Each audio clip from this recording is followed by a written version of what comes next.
गुरुदेव, जैसे धोती दुपट्टा वगैरह हम लोग सनातन संस्कृति का एक प्रचार मानते हैं। गुरुदेव, जैन धर्म में सनातन शब्द का क्या अर्थ है और ये संस्कृति कैसे जुड़ी हुई है जैन धर्म से? देखिए और श्री कृष्ण जो है उनका जैन दर्शन में क्या महत्व है और क्या स्थान है? कैसे श्री कृष्ण जैन धर्म से जुड़े हुए हैं? बहुत नमोस्तु। देखिए, सबसे पहली बात सनातन धर्म की बात है। मैं कहता हूँ सनातन धर्म नहीं, धर्म सनातन। क्या बोल रहा हूँ? सनातन धर्म नहीं, धर्म सनातन है। सनातन का मतलब है शाश्वत, अनादि से प्रवाहमान, और इस धरती पर जब से सृष्टि है तब से धर्म है और वही धर्म सनातन। समझिए, इसे जैन धर्म में धर्म को सनातन माना गया। इसलिए अगर कोई कहे सनातन धर्म तो कहते हैं हाँ, धर्म सनातन है, कोई दिक्कत नहीं। इस दृष्टि में धर्म सनातन। जहाँ तक सवाल है श्री कृष्ण का, जैन धर्म में श्री कृष्ण का बहुत उच्च स्थान है। उन्हें एक शलाका पुरुष के रूप में परिगणित किया गया है। जैन धर्म के अनुसार वे 9वें नारायण थे। नारायण त्रिखंडाधिपति होता है। आगामी जीवन में वे 16वें तीर्थंकर के रूप में प्रकट होंगे और वर्तमान में जैन धर्म के 22वें तीर्थंकर भगवान नेमिनाथ के चचेरे भाई थे। और गुरुदेव, मेरा प्रश्न ये है, निर्वाण लाडू जो चढ़ाया जाता है तो 24 तीर्थंकर भगवान में निर्वाण लाडू ही क्यों चढ़ाया जाता है? लाडू में ऐसी क्या महत्वता है जो हर तीर्थंकर 24 भगवान में लाडू ही चढ़ाया जाता है और कोई द्रव्य नहीं? गुरुदेव शंका का समाधान करें। नमस्ते। देखिए, बहुत अच्छी बात है। अब मैं ये कहूँगा कि धर्म सबको जोड़ देता है। आप लोग यहाँ जो एक दूसरे के साथ जुड़े हो, यदि ये धर्म का सदनिमित्त नहीं होता तो नहीं जुड़ते। इसी का नाम साधर्मी वात्सल्य भी है। और मैं चाहता हूँ ये बाइंडिंग आप लोगों की और पक्की होनी चाहिए ताकि आगे भी बढ़ सकते। देव का लाडू का जहाँ तक सवाल है, 1 तारीख को हम सब लोग भगवान महावीर का निर्वाण महामहोत्सव मनाएंगे।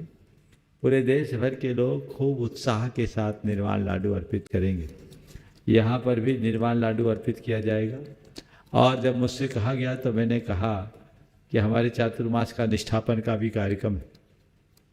पूरे शहर के सब मंदिरों में लोग अपना अपना निर्वाण लाडू चढ़ा लें और यहाँ 9 बजे निर्वाण लाडू को अर्पित करने का समय सुनिश्चित किया गया है। मैं आप लोगों से कहूँगा कि उस दिन के कार्यक्रम को भव्याति भव्य रूप में आप प्रस्तुत करें। जितना उत्साह चातुर्मास की स्थापना में आप लोगों ने प्रदर्शित किया, वैसा बल्कि उससे कुछ अधिक निष्ठापन में भी प्रकट होना चाहिए। ये सुनिश्चित आप सब लोग कर लें और इसकी सूचना सब तरफ फैला दें, ऐसी मेरी अपेक्षा है। जहाँ तक निर्वाण महोत्सव पर लाडू ही क्यों चढ़ाते हैं? लाडू को बोलते हैं मोदक। भारत की परंपरा में मोदक खुशी की अभिव्यक्ति का सर्वश्रेष्ठ माध्यम माना गया।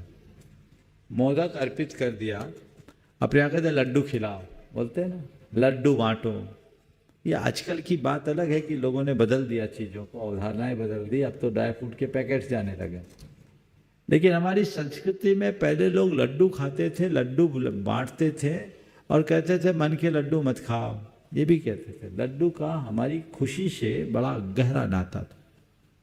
मोदक बोलते हैं, मोदक जो मोद शब्द से बना है। मोद यानी प्रसन्नता, जो हमारे मन को मुदित कर दे, मन में मोद भर दे, हृदय में प्रसन्नता भर दे, चित्त में प्रसाद प्रकट कर दे, उसका नाम मोदक है। तो भगवान का निर्वाण हम सबके लिए परम प्रसन्नता का कारण है। उस प्रसन्नता से प्रेरित होकर जो हमारा प्रिय मोदक है वो भगवान के चरणों में अर्पित किया जाता है। तो मोदक को मोदक की तरह अर्पित करना चाहिए। इस प्रसंग में एक बात और कहूँगा कि आजकल लाडू चढ़ाने के नाम पर कई कुरीतियाँ चल पड़ी। लोग लड्डू चढ़ाते हैं तो लड्डू में विभिन्न आकृतियाँ बना देते हैं। कई लोग मंदिर बना लेते हैं, कई कुछ और बना दे। ये बिल्कुल कुपरंपरा है। आगम में ऐसी कोई व्यवस्था नहीं है। और आप ऐसे प्रतीक बनाते जो नष्ट भी होते हैं, वो अप्रत्यक्ष रूप से पाप का भी कारण बनता है। अब लाडू चढ़ाएं जो पहले चढ़ता था, आजकल प्रतियोगिताएं भी होने लगी तो उसके पीछे वो भाव खत्म हो गया। जिसके लिए लाडू चढ़ाया जा रहा है वो कौन लाडू प्रमुख बनने लगा। ये बातें ठीक नहीं है। खूब भाव के साथ लाडू चढ़ाइए। और जो पहले मटके में लाडू का आकार दिया जाता था, उसी समय मटके को फोड़ा जाता था, बड़े बड़े लाडू होते थे, वो चढ़ाते थे, वही सम्यक रीति है। अब तो ये इतने कुंटल का, इतने वजन का, ये सब चीज़ें थोड़ी मुझे सुसंगत सी प्रतीत नहीं होती। जिसके लिए लाडू चढ़ाया जा रहा है वह प्रमुख होना चाहिए। लाडू को लाडू के स्वरूप में रखना चाहिए ताकि उससे हमारी भाव अभिव्यंजना भी अच्छी हो सके और लोगों को प्रेरणा भी प्राप्त हो सके। आशा है इस बार के दीपावली में आप सब लोग इसका ध्यान रखें।